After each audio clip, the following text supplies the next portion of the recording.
Okay, so I can't even get any color on my face. Part two.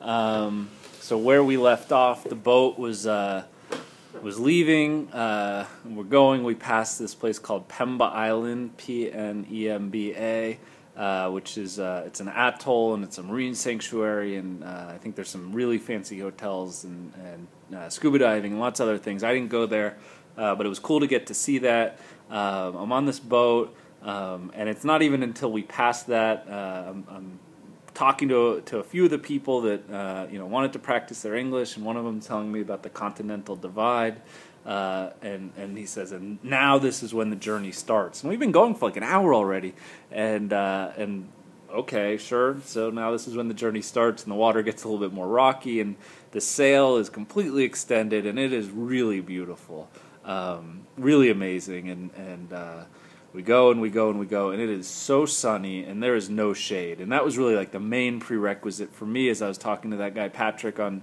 the beach is, fishing, yeah, that would be cool. It'd be fun to go camping on the beach when we get there. But the most important thing to me is shade. I've been really trying to be careful not to get sunburn. And here I am already a little red. I gotta talk quickly. So this is a long boat ride, and we are very cramped in.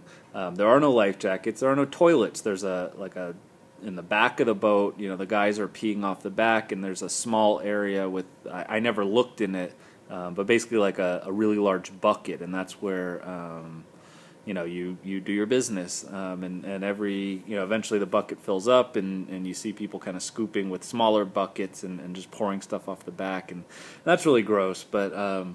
So we go and we go and we go, and I'm kind of watching, making sure my head doesn't get hit by the ropes and the sail, and it's getting darker, and I watch an amazing sunset. As I said, I don't really have anyone to talk to, but I think I did send a text to Tuva saying that I'm almost there. But where we get to when it's totally dark, I mean, we left at 3 and we got there, close to 9. Or maybe even a little after that.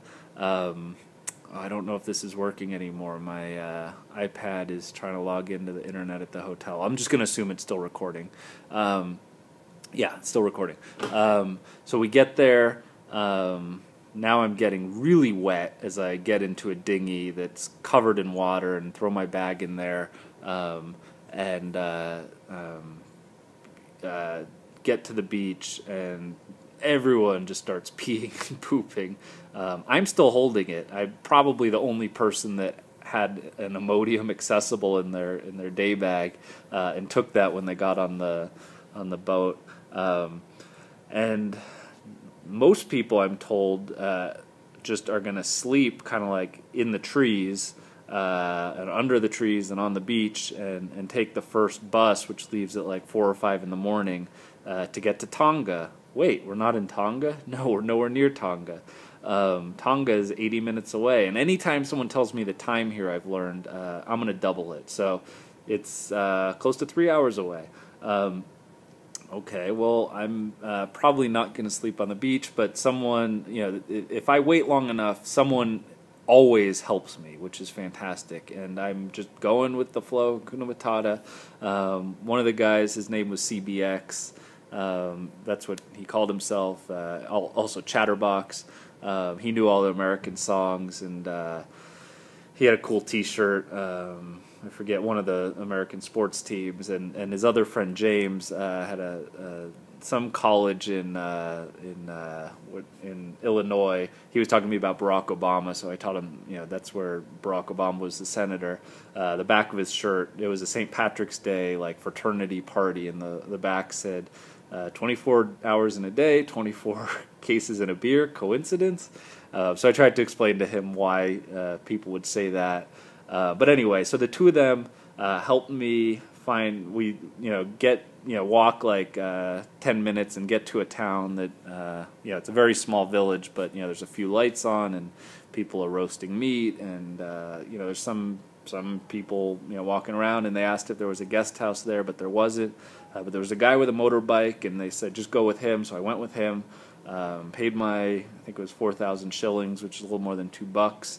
I'm holding my close to 30-pound bag on my left hand and holding on. I've never, honestly, ever ridden on a motorcycle before, and I don't have a helmet, and I'm really excited but exhausted and a little nervous to feel anything. And he doesn't even have a light on his motorcycle, and we're on this very bumpy dirt road, and he's weaving to go around the hills and the potholes and the little speed bumps, and gets me to this town, and it just says guest house on the side of a house, and I walk in, and the woman said, sure, you can stay here. It's I think 10,000 shillings, and I'm sure I could have negotiated less, but frankly that's just a few bucks, and I was glad to be there. She handed me a padlock, and she said, you can put this on your door, and there's a padlock on the inside and the outside, so I locked myself in. Pretty noisy right outside my window, even though there's not a single light on or really anything, but a few motorbikes going by and a lot of people talking outside. There's a mosquito net, thankfully hanging in the room. I am traveling with my own, but I was way too lazy to put that up. But there's a jillion holes in this one. Wow, it's 6 minutes already into this video, and I'm hardly through. Okay, I'm going to talk really quick. So I sleep through the night, wake up in the morning, meet some awesome kid who, his name's Sebastian. He works for an HIV NGO, and it's a mobile tent camp, and they're actually from Tonga. So he tells me, yeah, you're like 3 hours from Tonga, but that's where the bus is. So I get on the bus, and that was, I think like 300, really little. This bus is way packed in with people, and there's actually goats in the luggage compartment underneath the bus, and because I'm Mzungu, they threw my bag in the front near the driver, which is really nice, and I get in the back of the bus, and there's people hanging over me, and someone's holding a chicken, and this and that, yeah, Mount Meru, it's almost poking through those clouds, which is awesome. Anyway, take this bus, and then we go for like 2 hours, and we get to a city called Pagani, which I knew was a cool place, and I was actually thinking about possibly going to the beach there, so I knew about that place. But everyone gets off the bus, and I'm really confused. We're not in Tonga yet. Why is everyone getting off the bus? And it takes me 10 minutes to figure out that everyone is going to this little window, and there's a ferry. It's a short, probably just quarter-mile ferry, across the river or the channel. And everyone's buying a 200 shilling ticket, which again, it's like 15 or 20 cents.